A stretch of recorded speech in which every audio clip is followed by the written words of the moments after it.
बेटा ये जो यूनिट है, this unit will give you 8 marks in your board exams, whether it is CBSE board or state board.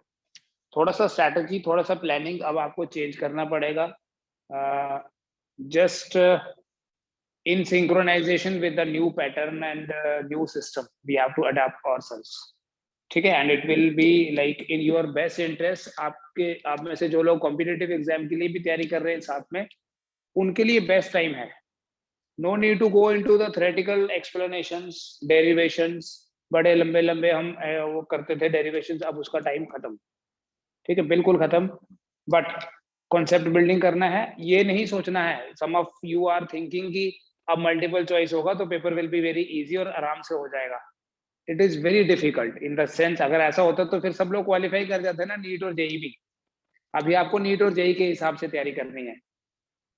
समझ में आ रहा है? कॉन्सेप्ट समझना है और उस कॉन्सेप्ट के बेसिस पे आपको छोटे छोटे points, see when you know कि एक एक क्वेश्चन आएगा, single like multiple choice questions आएंगे जिसमें हमने डेरिवेशंस नहीं करनी है.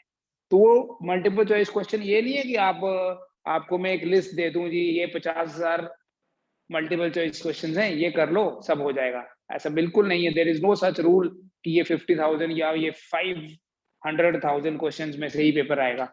इतना ज्यादा नहीं किया जा सकता. आपको कॉन्सेप्ट इस तरीके से बनाना है कि क्वेश्चन कहीं से भी आ जाए. ठीक है, बड़ी ज्यादा डेरिवेशंस की जरूरत नहीं है, बड़ी ज्यादा एक्सप्लेनेशंस की जरूरत नहीं है जो हम लाइक क्रैम करके लिखते हैं. बट कॉन्सेप्ट समझना है. मल्टीपल चॉइस आपको खुद क्रिएट करना आना चाहिए. आप समझ में आ रहा है क्या बोल रहा हूँ? कि मल्टीपल चॉइस खुद, मतलब आप कोई कॉन्सेप्ट पढ़ रहे हैं, अब उसमें से क्या क्वेश्चन पूछा जा सकता है खुद आप बना सकते हैं इन the form what can be like short answer type question. एक तो पहले तो सिंपल था ना कि ये कोई, जैसे मैं बोलूँ कि discuss a relation between current and drift velocity, तो वी नो कि वो ऊपर ऊपर से मैक्रोस्कोपिक और माइक्रोस्कोपिक में आपको फर्क बताया हुआ है. तो वो मैक्रोस्कोपिक होता था पहले एग्जाम. अभी exam will be microscopic. So every minute detail is to be studied, it is to be expressed also.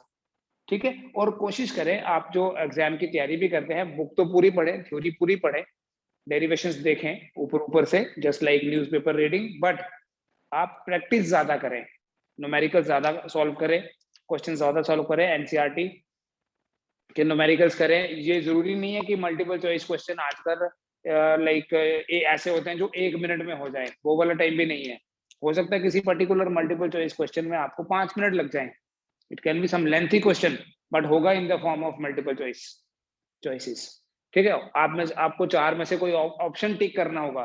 But option tick ऐसे नहीं करना है कि कुछ मंत्र पढ़ लिया और बोला कि कोई एक तो ठीक हो ही जाएगा. वो गलत, अगर एक गलत होगा तो उसका नेगेटिव इफेक्ट भी पड़ेगा. ठीक है, थोड़ा सा सिस्टम चेंज कर लीजिए. आपके पास, सबके पास ऑलमोस्ट बुक्स पहुंच गई होंगी. ठीक है, न्यू सिस्टम के अकॉर्डिंगली प्रिपरेशन स्टार्ट कर दो. जेके बोर्ड वाले भी और सीबीएसई वाले तो करेंगे ही. साइमल्टेनियसली आपका नीट और जेई का प्रिपरेशन भी चलता रहेगा. No need for you to drop after the board exam और फिर कॉम्पिटिटिव की तैयारी एक और साल वेस्ट करने की जरूरत नहीं है. हमने बेटा 2 यूनिट्स कंप्लीटली पढ़ लिए. One was electrostatics and the other was current electricity. Now this is the third one, magnetic effect of current. Recently current electricity में हम बात कर रहे थे, करंट के बहुत सारे इफेक्ट होते हैं. We studied one such effect जिसको हमने बोला था heating effect of current. If you remember, हमने Joule's law of heating पढ़ के बात की थी हीट की. किसी भी कंडक्टर में जो हीट प्रोड्यूस होती है उस हीट की बात करी थी. Now in the similar way मैंने आपको सेल्स में बताया था कि सेल्स जो हैं, इलेक्ट्रोकेमिकल सेल, वो केमिकल इफेक्ट ऑफ करंट पे बेस्ड है. इलेक्ट्रोलिसिस जो है, जो आप इलेक्ट्रोकेमिस्ट्री पढ़ते हैं, that is based on the chemical effect of current.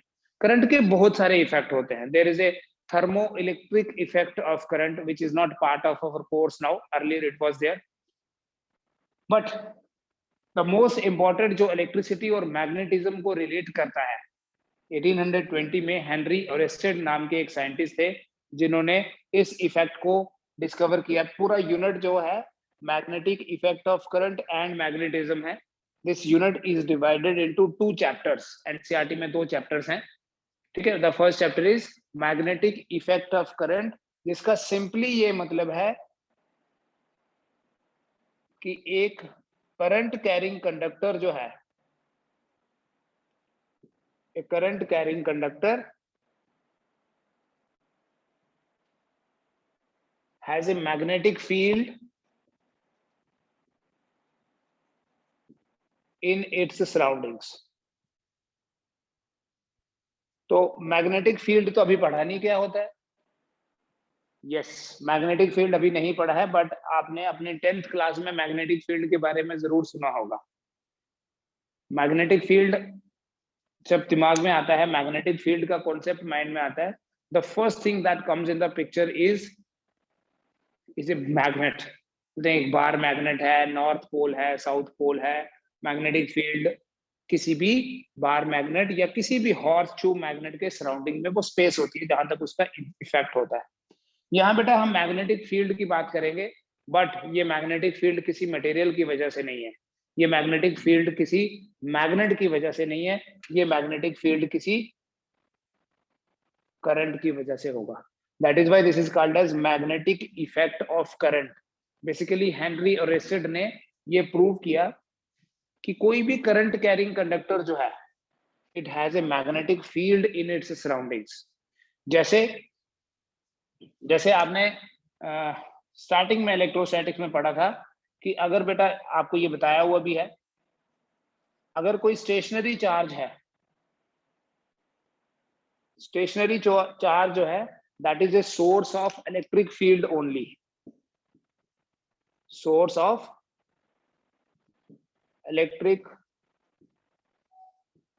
Field only. किसी स्टेशनरी चार्ज के कारण सिर्फ इलेक्ट्रिक फील्ड होता है, जो हमने इलेक्ट्रोस्टैटिक्स में पढ़ा. फिर अगर चार्ज मूव करता है, charge in motion produces current. ये हमारा करंट इलेक्ट्रिसिटी था. नाउ इसी का नेक्स्ट पार्ट देखिए, a charge in motion produces current.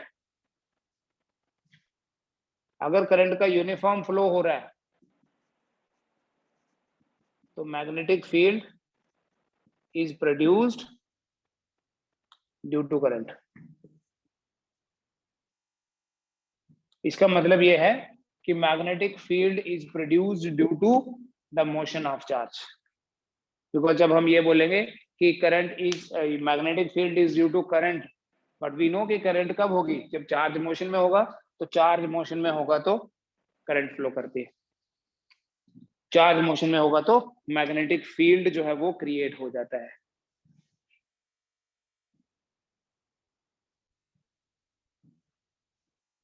Charge in motion is responsible for magnetic field. पहले थोड़ा सा मैग्नेटिक फील्ड देखते हैं बेटा जिस तरह से हम इलेक्ट्रिक फील्ड की बात करते हैं, मैग्नेटिक फील्ड भी एक रीजन ऑफ इन्फ्लुएंस है. चाहे वो किसी मैग्नेट का हो, चाहे किसी करंट कैरिंग कंडक्टर का हो, जहां तक वो उसका मैग्नेटिक इफेक्ट होता है, जहां तक वो किसी के ऊपर फोर्स लगाता है. तो हमारे पास जो फिजिकल क्वांटिटी है जिससे हम यहाँ डील करते हैं, इलेक्ट्रोस्टैटिक्स में वी हैड इलेक्ट्रिक फील्ड और फिजिकल क्वांटिटी थी इलेक्ट्रिक फील्ड इंटेंसिटी. यहाँ वी हैव मैग्नेटिक फील्ड और फिजिकल क्वांटिटी रहेगी मैग्नेटिक फील्ड इंटेंसिटी. किस क्वांटिटी की बात करेंगे बेटा यहाँ हम बात करेंगे मैग्नेटिक फील्ड इंटेंसिटी की. Intensity mean strength. इसे हम बी से रिप्रेजेंट करेंगे. कुछ सिंबॉलिक नोटेशंस बता देता हूं बेटा. पहले मैग्नेटिक फील्ड इंटेंसिटी को बी से रिप्रेजेंट करेंगे या डीबी से रिप्रेजेंट करेंगे.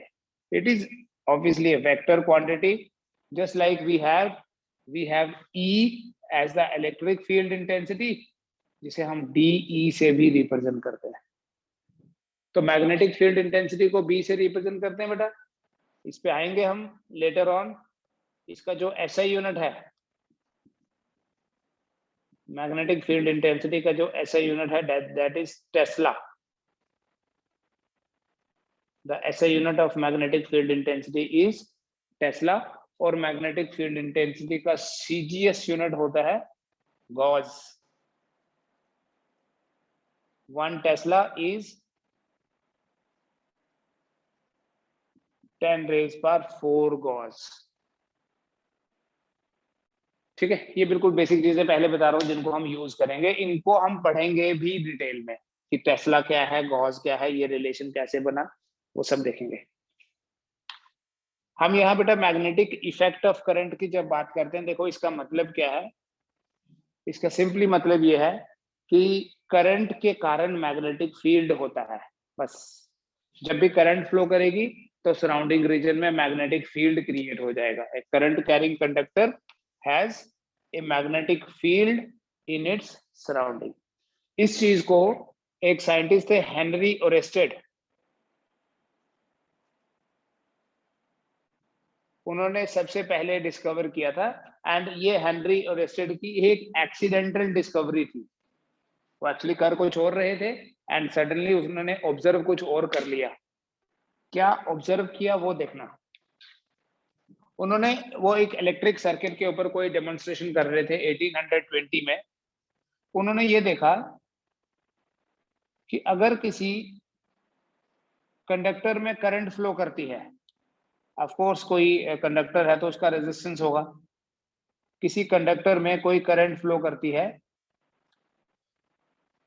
तो उस करंट के कारण अगर यहाँ सराउंडिंग रीजन में कोई कंपास है, कंपास नीडल पता है आपको, मैग्नेटिक नीडल होती है, हमेशा नॉर्थ साउथ की तरफ पॉइंटेड होती है डायरेक्शन के लिए, हम इसको यूज करते हैं। ये कंपास नीडल, मान लीजिए अभी ये सर्किट ऑफ है, की ऑफ है, करंट फ्लो नहीं कर रही, तो यहाँ अगर कोई कंपास है,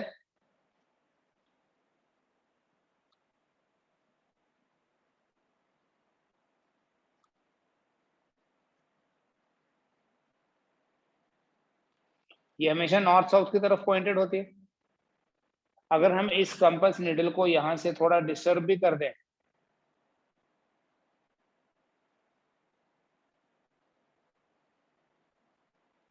तो ये फिर से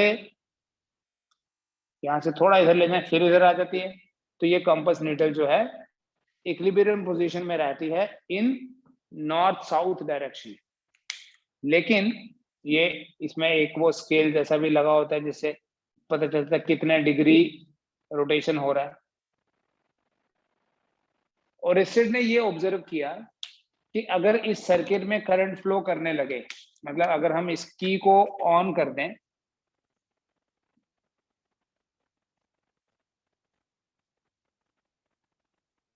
keeping this compass needle near by, तो यहां से ऐसे करंट आएगी। जब ये करंट आएगी तो ये हो जाएगी डायरेक्शन।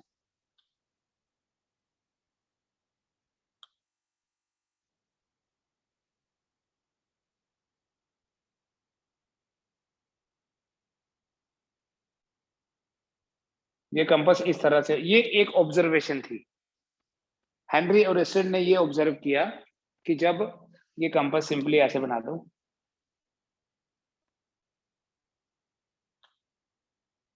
इस तरह से चलेगी, जो इधर थी मतलब यहाँ नॉर्थ की तरफ थी।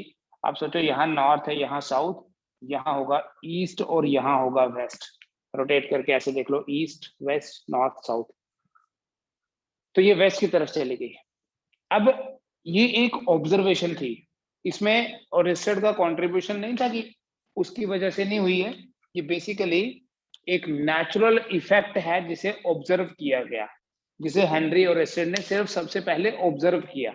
ऐसा नहीं है कि पहले कभी नहीं हुआ होगा, पहले भी कभी हुआ होगा, जब कभी भी कोई इलेक्ट्रिसिटी के रिलेटेड ऐसा एक्सपेरिमेंटल सेटअप होगा और कोई मैग्नेटिक नीडल, ये मैग्नेटिक नीडल तो सिर्फ डिटेक्ट कर रही है, ठीक है। अगर ये मैग्नेटिक नीडल नहीं भी हो, मैग्नेटिक फील्ड तब भी तो है ही है, ठीक है। तो इस करंट का जो मैग्नेटिक फील्ड है, उस मैग्नेटिक फील्ड के कारण इस नीडल में डिफ्लेक्शन हुई, मतलब ये नीडल अपनी इक्विलिब्रियम पोजीशन से डिफ्लेक्ट हो गई। ये हेनरी ओरेस्टेड की ऑब्जर्वेशन थी। फिर हेनरी ओरेस्टेड ने इसे इसे थोड़ा सा, और जैसे कोई भी बेटा फर्स्ट टाइम एक्सपेरिमेंट होता है ना, उसमें बहुत सारे हिट्स एंड ट्रायल्स होते हैं, बार बार करते हैं, कभी वैल्यू ज्यादा कर दी, कभी मीडियम चेंज कर दिया, कभी रिवर्स कर दिया करंट को, कभी स्विच ऑफ कर दिया। तो इन हिट एंड ट्रायल के बेसिस पे हेनरी और ओरेस्टेड ने ये कंक्लूजन निकाला कि किसी भी कंडक्टर में अगर करंट फ्लो कर रही है तो उस कंडक्टर के सराउंडिंग रीजन में मैग्नेटिक फील्ड होता है। उस कंडक्टर के सराउंडिंग रीजन में अगर कोई मैग्नेटिक नीडल प्लेस करें तो उस मैग्नेटिक नीडल की इक्विलिब्रियम पोजीशन जो है वो डिस्टर्ब हो जाती है। उस नीडल में सिंपली बोलते हैं डिफ्लेक्शन होती है। कब? जब भी कोई मैग्नेटिक नीडल किसी करंट कैरिंग कंडक्टर के सराउंडिंग में है। फिर उन्होंने ये ऑब्जर्व किया कि अगर हम करंट का मैग्नीट्यूड बढ़ाते हैं, मतलब अगर करंट ज्यादा फ्लो करती है, वो कैसे करते हैं? वो तो सिंपल है, सर्किट में रेजिस्टेंस कम कर देंगे या बैटरी बड़ी लगा देंगे। अगर करंट बढ़ती है तो डिफ्लेक्शन भी बढ़ जाती है। मतलब अगर 1 एम्पियर करंट फ्लो कर रही थी और डिफ्लेक्शन हुई थी 1 डिग्री, तो 2 एम्पियर करंट पे डिफ्लेक्शन भी डबल हो जाती है। 3 एम्पियर करंट की डिफ्लेक्शन भी ट्रिपल हो गई। इसका मतलब ये जो डिफ्लेक्शन है ये डायरेक्टली प्रोपोर्शनल है to the magnitude of current. जिस तरह से हम करंट को बढ़ाएंगे, करंट को बढ़ाने से क्या होगा? डिफ्लेक्शन भी बढ़ जाती है। फिर देन ही रिवर्स द थिंग, क्या किया? करंट की डायरेक्शन को रिवर्स किया। और उन्होंने ये ऑब्जर्व किया कि अगर करंट की डायरेक्शन रिवर्स करते हैं तो ये डिफ्लेक्शन भी रिवर्स हो जाती है। मतलब अगर ऐसे एज्यूम करो कि इस सर्किट में करंट ऑन कर दी, लेकिन ये है टर्मिनल्स, तो अब की बार डिफ्लेक्शन इधर हुई, तो जिसके बेसिस पे ही कंक्लूडेड कि करंट के कारण ही हो रही है डिफ्लेक्शन। क्योंकि करंट ज्यादा करने से डिफ्लेक्शन ज्यादा हो रही है, करंट कम करने से डिफ्लेक्शन कम हो गई, करंट रिवर्स करने से डिफ्लेक्शन रिवर्स हो जाती है। So there is only one reason for this deflection, and that is current, and that was the discovery of magnetic effect of current. A current carrying conductor has a magnetic field. अब वो जो magnetic field है कौन कौन से और factors पे depend करता है? एंगल पे, डायरेक्शन पे, या मीडियम पे, या डिस्टेंस पे, उस चीज को भी एक्सपेरिमेंटली स्टडी किया गया, and we have an experimental law. तो हेनरी और ओरेस्टेड का जो एक्सपेरिमेंट है, इस एक्सपेरिमेंट से सिर्फ ये पता चला कि current carrying conductor has a magnetic field, which was the first step towards electromagnetism. Electric current is a source of magnetic field. ठीक है, हेनरी और ओरेस्टेड का जो एक्सपेरिमेंट था, इस एक्सपेरिमेंट का कंक्लूजन क्या निकला कि electric current is a source of magnetic field. ऐसे भी बोल सकते हैं इलेक्ट्रिक करंट मैग्नेटिक फील्ड का सोर्स है, या charge in motion is a source of magnetic field. ठीक है, तो ये जो स्टेटमेंट है, this is outcome of Henry Oersted's experiment. Oersted का जो एक्सपेरिमेंट था उसका आउटकम ये निकला। फिर दो जर्मन साइंटिस्ट थे, Biot and Savart. We have a law called as Biot-Savart law.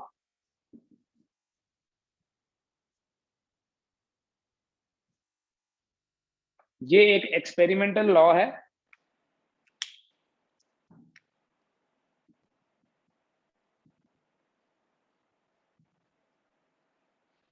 और इसकी हेल्प से हम क्या करते हैं? It is an experimental law used to calculate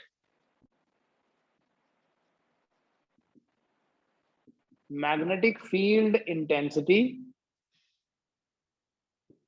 due to a current element.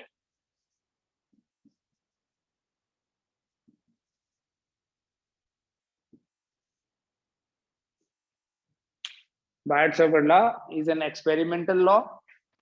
It is an outcome of various experiments, and this is useful for calculating the magnetic field intensity due to a current element. किसी भी current carrying conductor के कारण हम magnetic field intensity find करते हैं with the help of this law, जिसे बोलते हैं बायोट-सावर्ट लॉ।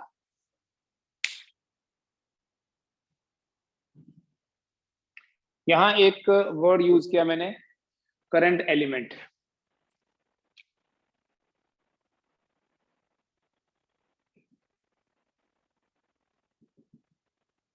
Current element. जिस तरह से आपको याद होगा इलेक्ट्रोस्टैटिक्स में हम बात करते थे एरिया एलिमेंट गॉसला में, डी ए।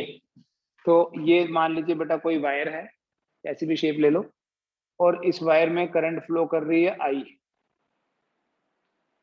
अगर हम इस वायर के कोई छोटा सा पार्ट ले लें, सपोज ये छोटी सी कोई लेंथ ले ली डीएल,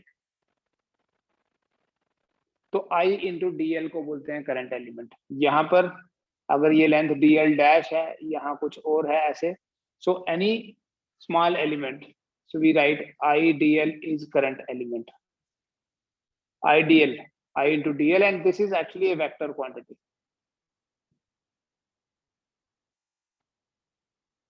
करंट एलिमेंट जो है वो एक वेक्टर क्वांटिटी है। फिर आऊंगा मैं बायोट सावर्ट लॉ पे। करंट एलिमेंट एक वेक्टर क्वांटिटी है, its direction is same as that of current. Current element एक वेक्टर क्वांटिटी है और इसकी डायरेक्शन वही होगी जो करंट की डायरेक्शन है, and although we know this current is a scalar quantity. तो बेटा बायोट सावर्ट लॉ की स्टेटमेंट देखो,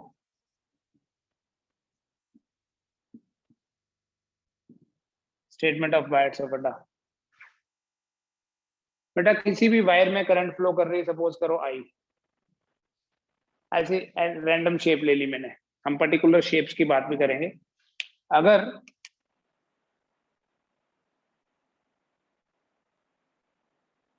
ये छोटा सा कोई एलिमेंट है जिसकी लेंथ है डीएल, यहां से आर डिस्टेंस दूर कोई ऑब्जर्वेशन पॉइंट है। ऑब्जर्वेशन पॉइंट मतलब वो पॉइंट जिसपे हमने मैग्नेटिक फील्ड इंटेंसिटी को कैलकुलेट करना है, we generally call this point as P. सिर्फ मैग्नीट्यूड की बात करेंगे बेटा अभी पहले। द मैग्नीट्यूड ऑफ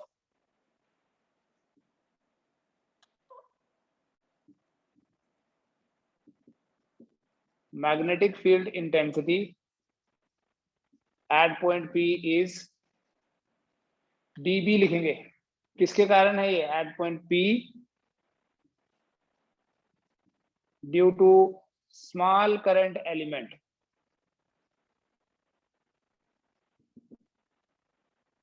is, ये स्टेटमेंट है बेटा, ये एक्सपेरिमेंटल रिजल्ट्स पे बेस्ड है। So I have written the statement directly, instead एक एक पॉइंट हम लिखें।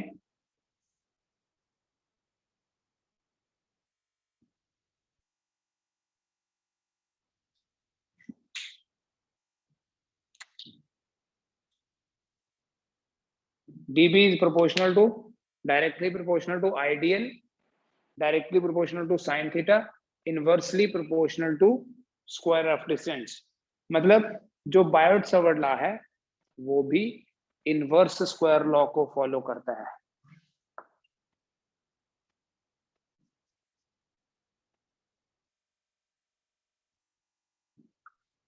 इनवर्स स्क्वायर लॉ को फॉलो करता है, इसका मतलब क्या है कि जो मैग्नेटिक फील्ड इंटेंसिटी है वो inversely proportional to square of distance है।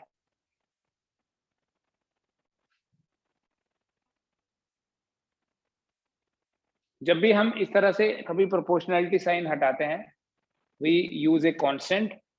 तो यहां लिखेंगे देयरफॉर dB इक्वल टू, पहले मैं k ही लिख लेता हूं, k into I D L sine theta by r square.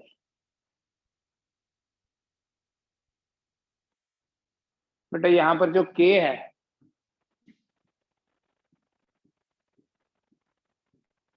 Proportionality constant तो है ही है, प्रोपोर्शनैलिटी साइन हटाते हैं तो प्रोपोर्शनैलिटी कांस्टेंट ही आएगा। इट्स वैल्यू डिपेंड्स ऑन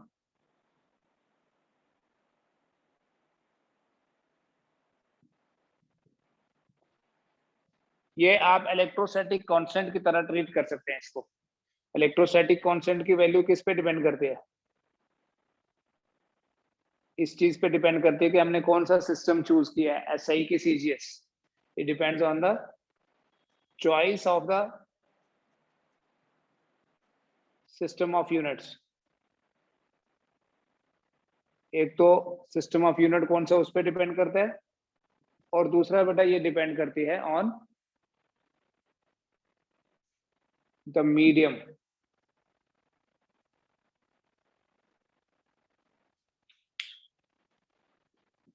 इसी के को अगर फ्री स्पेस की बात की जाए, यहाँ आपको इलेक्ट्रोस्टैटिक्स जैसा कुछ सिमिलर एक्सपीरियंस फील होगा. In free space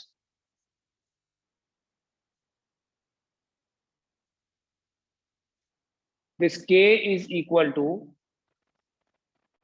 mu0 by 4 pi. Free space में k किसके बराबर है, mu0 by 4 pi. बेटा जो mu0 है इसको बोलते हैं एब्सोलूट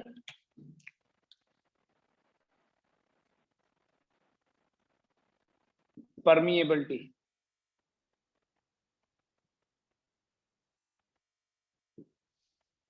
परमिटिविटी होता था पहले, यहाँ परमिएबिलिटी बोला है. Permeability, permeable, semi permeable, non permeable membranes, आपने सुना होगा वर्ड, मींस टू अलो और not to allow or to allow partially.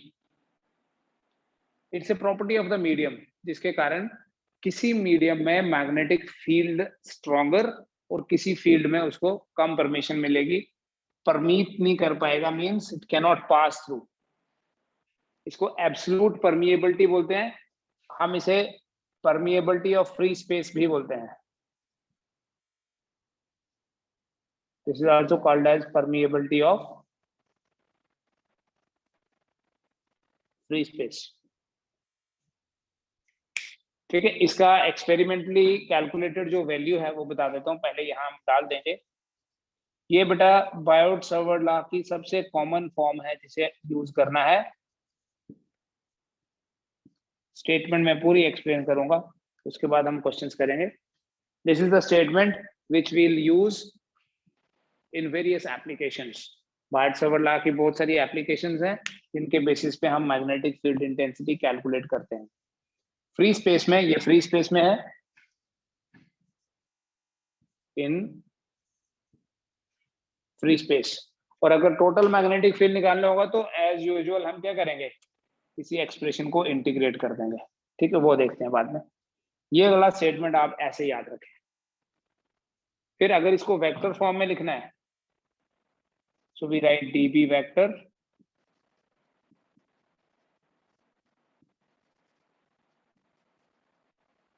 या एक बार ऐसे लिख लेता हूं, mu0 by 4 pi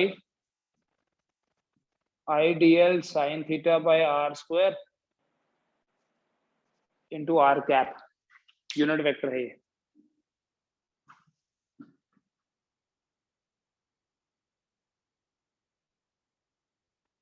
unit vector को पता है कैसे डिफाइन करते हैं? Everybody knows it is equal to vector divided by magnitude of the vector. ठीक है, तो ये वैल्यू यहां डाल के आप ऐसे लिख सकते हैं.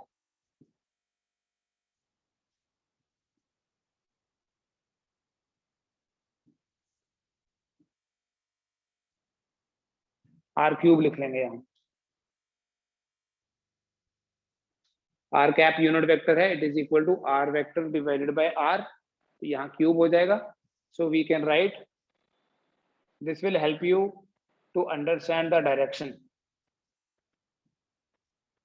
आईडीएल एक वेक्टर है cross r divided by r cube.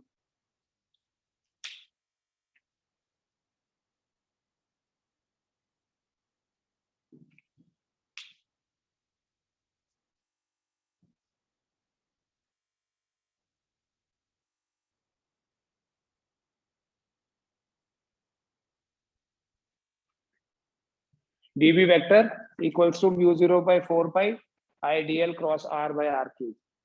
इससे क्या इंफॉर्मेशन मिल रही है? देखो, a क्रॉस b आपको पता है ab sin थीटा हो गया. दो वेक्टर्स का क्रॉस प्रोडक्ट, जैसे मैं लिख लूं a cross b, will always be a vector. Cross product of two vectors is a vector. तो इस वेक्टर की डायरेक्शन इनके प्लेन के परपेंडिकुलर होती है. तो यही याद रखना यहां भी, direction of dB is perpendicular to the plane of ideal and R. ठीक है. एंड इज गिवन बाय, अभी लिख लो, एंड इज गिवन बाय, ये बाद में एक्सप्लेन करता हूं, राइट हैंड स्क्रू रूल.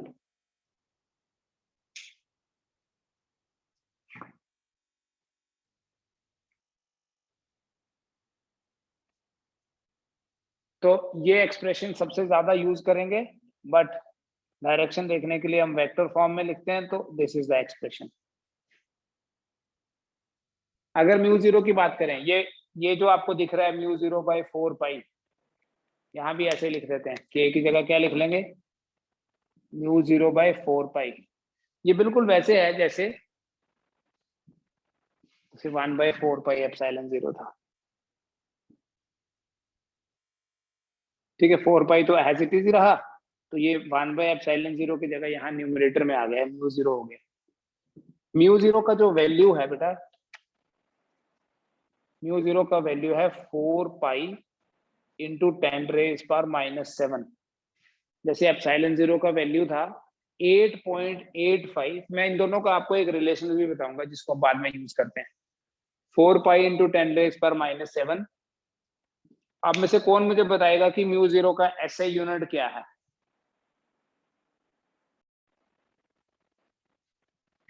इसका यूनिट है टेस्ला. ये इधर जाएगा, tesla into metre square divided by ampere metre. तो 1 मीटर कैंसिल हो गया, so it is tesla metre per ampere. ठीक है. अब एक थोड़ी अनकॉमन सी चीज जो नॉर्मली बुक्स में नहीं मिलेगी आपको, what is the value of. तो इसके बेसिस पे देखो, इसके बेसिस पे हम ये बोल देंगे कि म्यू जीरो बाई 4 पाई, जिसे के बोला था ना, कितना वैल्यू आएगा? म्यू जीरो का वैल्यू आ गया 4 पाई इंटू 10⁻⁻⁷ डिवाइडेड बाय 4 पाई. ये 4 पाई कैंसिल. तो बेटा यहाँ पर एक डिफरेंस आपको ऑब्जर्व करना है. इलेक्ट्रोस्टैटिक्स में जो हमारा के था और जो एप्सिलॉन जीरो था, उनके यूनिट्स डायमेंशंस अलग अलग थे, रिवर्स थे इनफैक्ट. यहाँ सेम है. ठीक है. 4 पाई का तो कोई यूनिट नहीं है, तो के का वही यूनिट है जो म्यू जीरो का है. याद आ गया? हमने यहाँ एप्सिलॉन जीरो का जो यूनिट लिखा था वो के से रिवर्स था. Now who will tell me, मैं आपको जो बोल रहा था कॉमनली नहीं मिलेगा आपको ये, इस के का वैल्यू सीजीएस सिस्टम में कितना होगा? ताकि एसआई सिस्टम में तो अगर हमने कैलकुलेशंस करनी है तो हम ये वैल्यू सीधा डाल देंगे 10⁻⁻⁷ I D L sine theta by r square. फिर मैं आपको इस साइन थीटा की भी कहानी बताता हूँ कि साइन थीटा ही क्यों है यहाँ, कॉस थीटा क्यों नहीं है. But first let me know what is the value of this K in CGS. ठीक है. Then we'll remember the result. जो भी वैल्यू आएगी, एवरी टाइम हम कैलकुलेशन नहीं करेंगे, we'll just remember the result. Value of k is 1. Electrostatics में 1 थी, यहां देखो वैल्यू ऑफ k यहां पर भी 1 आएगी. कैसे?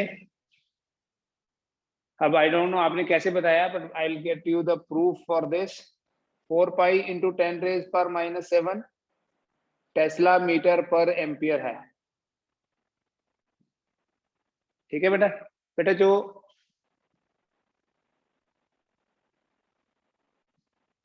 टेस्ला है, 1 टेस्ला इज 10⁻⁴ गॉस.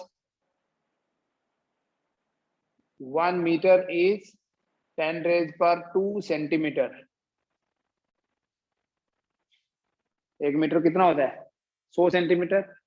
1 एम्पियर, जो अगर आपको याद हो तो मैंने आपको एक इलेक्ट्रोमैग्नेटिक यूनिट बताया हुआ है.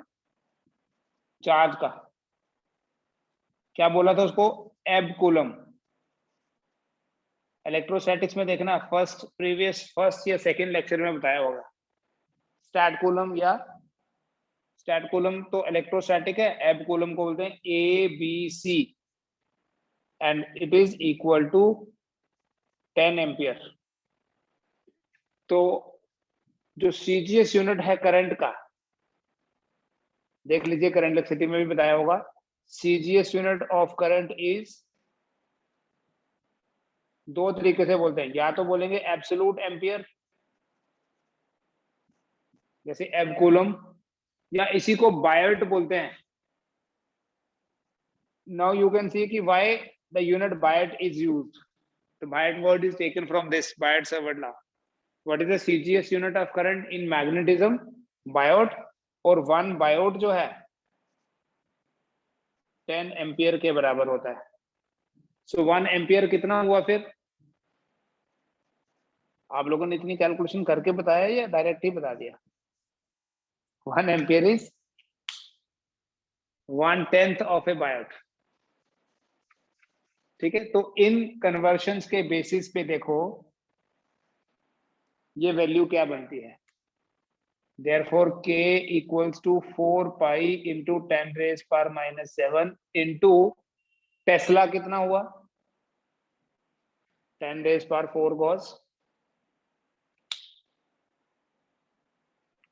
टेस्ला क्या हुआ बेटा? 10 raised power 4 गॉस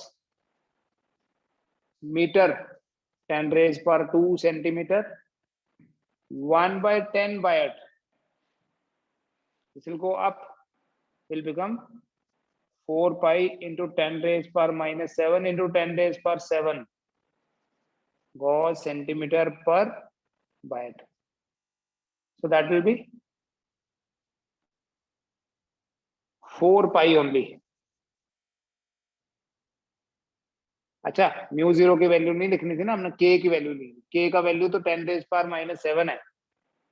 सॉरी, के का वैल्यू 10 रेज पावर माइनस 7 ही था। म्यू जीरो नहीं निकाल रहे हम, के निकाल रहे हैं। म्यू जीरो है 4 pi into 10 raise power minus 7। K तो म्यू जीरो बाई 4 पाई भी है, so that is 10 raise power minus 7 into 10 raise power 7। देख लो, इसमें कोई डाउट है तो अभी बता देना। Gauss centimetre per biot. Value of K is 10 raised power minus 7 tesla metre per ampere. ठीक है, tesla means 10 raised power 4 gauss, metre means 10 raised power 2 centimetre, and ampere means 1/10 of biot, so it is also 10 raised power 7, so 1 gauss centimeter per biot.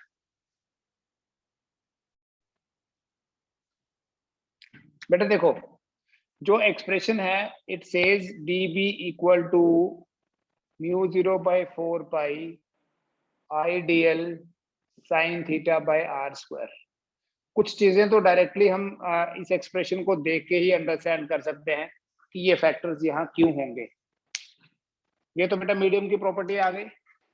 Ideal current element मतलब current जितनी ज्यादा magnetic field उतना strong, distance जितना ज्यादा magnetic field उतना ही week, और inverse square law experiment से पता चला होगा कि ये भी कूलम्ब लॉ की तरह है, ये भी न्यूटन लॉ ऑफ ग्रेविटेशन की तरह है।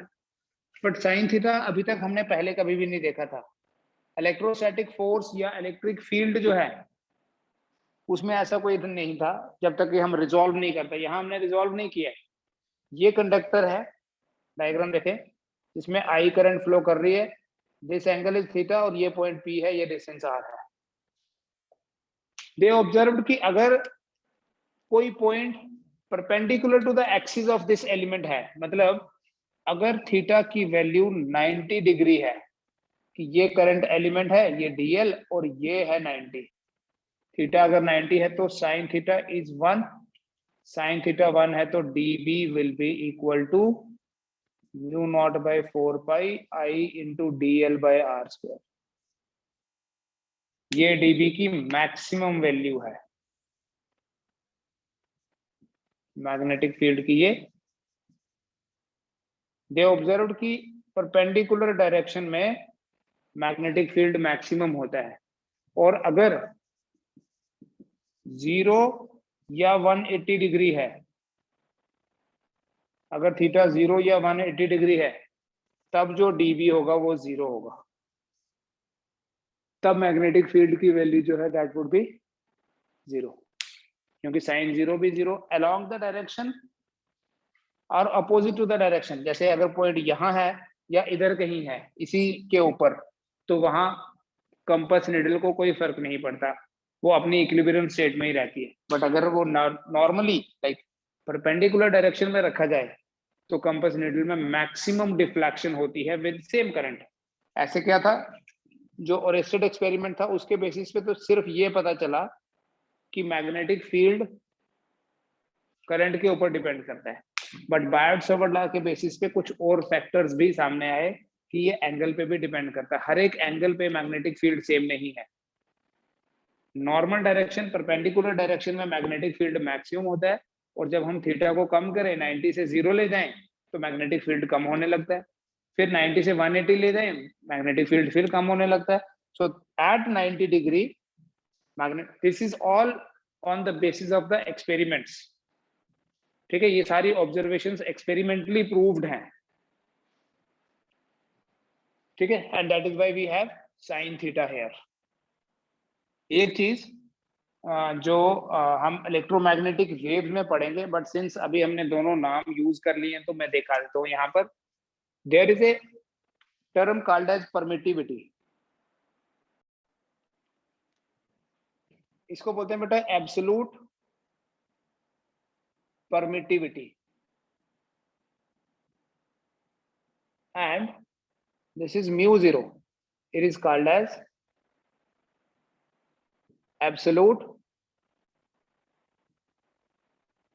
permeability. values, you know the values, ठीक है, ऐसा ही सिस्टम में हम वैल्यूज लिखते हैं, बट ये दोनों आपस में रिलेटेड हैं बेटा। कैसे रिलेटेड हैं, देखो ये काम आएगा एक्सप्रेशन आपके। Speed of light in free space, ये भी फ्री स्पेस ही है, permittivity of free space, permeability of free space. Speed of light in free space c से रिप्रेजेंट करते हैं, ये इसका एक्सप्रेशन है। अभी नहीं, स्क्वायर रूट भी है। This is expression for the speed of light, speed of light in free space. और इसी एक्सप्रेशन के बेसिस पे लाइट की स्पीड को कैलकुलेट किया हुआ है, बिकॉज वी नो c अगर इतना है 4 पाई इंटू 10⁻⁻⁷, 8.85 इंटू 10⁻⁻12, यही आता है 3 इंटू 10⁸ मीटर पर सेकेंड। बट सिर्फ इतना बताने के लिए नहीं मैं यहाँ आपको ये बता रहा, देखो अगर इस एक्सप्रेशन का स्क्वायरिंग करते हैं वी कैन राइट, ठीक है बेटा, ध्यान से देखना भी। तो मुझे बताओ एप्सिलॉन 0 को क्या लिखूं, 1/μ0 इंटू c स्क्वायर लिख लेंगे। Epsilon 0 equal to 1/μ0 into c square.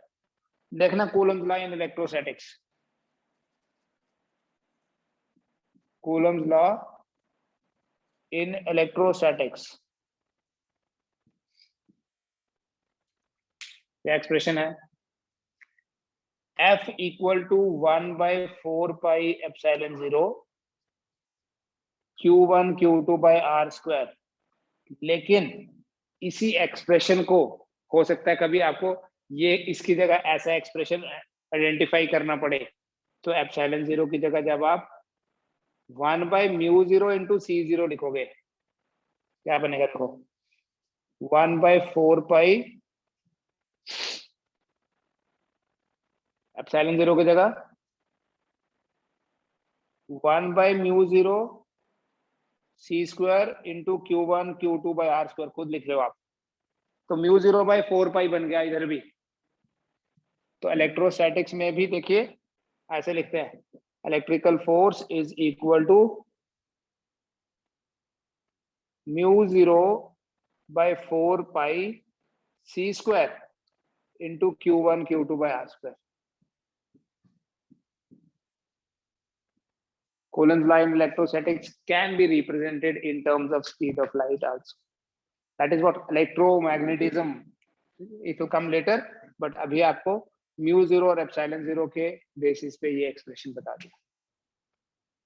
ठीक है, अगेन अगर आप सी स्क्वायर की जगह देखो, सी स्क्वायर की जगह 1/μ0 ε0 डालोगे तो μ0 कट जाएगा, वही आएगा 1/4πε0 q1 q2 by r²। इतना रखिए आज, इसको डेली बेसिस पे पढ़े। अभी इसके बेसिस पे क्वेश्चंस तो नहीं है, दिस इज द बेसिक, बिल्कुल बिगिनिंग से बताया। Tomorrow will start the applications of Biot-Savart law. ठीक है, एक ही एप्लीकेशन होगी एक दिन में, उसके रिलेटेड क्वेश्चंस करते जाएंगे साथ साथ में। ठीक है, थैंक यू।